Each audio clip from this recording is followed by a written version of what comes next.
ওই কিন্তু টিয়ারশেল বলতেছে।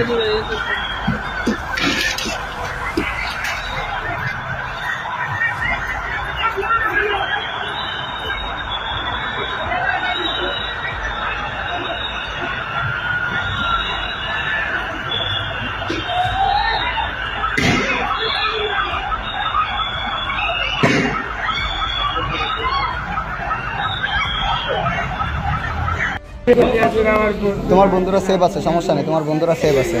আমার বন্ধুদের একটু বের করে দিয়ে আসেন। ঠিক আছে, ঠিক আছে। আমার বন্ধুদের একটু বের করে দিয়ে আসেন। আমার বন্ধুরা ওই জায়গায় হবে, সবাই বের হবে। একজনের রাত পড়ে গেছে ভাই, একটু বের করে দিয়ে আসেন ওদের আপনারা। আচ্ছা, তোমার বন্ধুদের সবাই বের করে আনাবে, সমস্যা নেই। তাড়াতাড়ি আপনারা একটু বের করে দিয়ে আসেন ভাই। আমার চেয়ে বেশি ওদের কষ্ট হচ্ছে ভাই, একটু বের করে দিয়ে আসেন।